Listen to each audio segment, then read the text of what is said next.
Mr. President, we are working at HHS to advance your agenda to make America healthy again. I'm working with Lee Zeldin to reassess the fluoride rules based upon the August release by the National Toxicity Program of new science that shows a direct inverse correlation between exposure to fluoride and IQ loss, particularly in children. Lee and I were in Utah this week, to announce that Utah became the first state in the country to ban supplemental fluoride. I'm working with Brooke and governors now in 24 states who are advancing MAHA legislation to get soda pops off of the food stamp program, off the SNAP program. We've launched Operation Stork Speed to get the bad chemicals out of baby formula. We're working with governors across the country to get good food into the school lunch programs and to get rid of food chemical dyes and other bad chemicals that are in our food.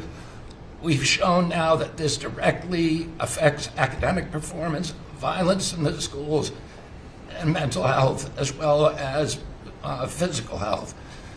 We are working with governors across the country to get cell-to-cell or bell-to-bell legislation to restrict the use of cell phones in schools, which again dramatically impacts academic performance. Today we announced a dramatic reduction in animal testing at NIH and FDA. We're going to switch over to AI, which we've now found is much more precise in identifying the impacts of toxics in various products. We're working with Elon, who's done an incredible job to eliminate the redundancies and to streamline operations at all the health agencies and to recalibrate our trajectory to your agenda of making America healthy again. And finally, the CDC has done an amazing job at getting the measles outbreak under control. We have about 680 cases now in 22 states, compared to the same outbreak in Europe, which is 127,000 cases and 37 deaths.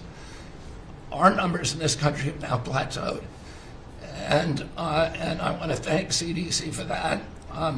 And we're trying to refocus the press. We've had 3 measles deaths in this country over 20 years. And we're trying to refocus the press to get them to pay attention to the chronic disease epidemic as you've asked us to.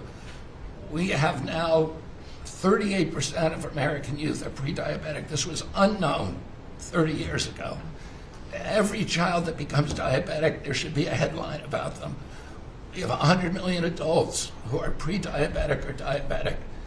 And we have, we have now, the autism rates have gone from now most recent numbers we think are going to be about 1 in 31. 1 in 20, so they're going up again from 1 in 10,000 when I was a kid. And we are going, at your direction, we are going to know by September. We've launched a massive testing and research effort that's going to involve hundreds of scientists from around the world. By September, we will know what has caused the autism epidemic, and we'll be able to eliminate those exposures. So big. Think of that. So it was 1 in 10,000 children had autism, and now it's 1 in 31. Not 31,000, 31. That's a horrible statistic, isn't it? And there's got to be something artificial out there that's doing this. So you think you're going to have a pretty good idea, huh? We will know by September.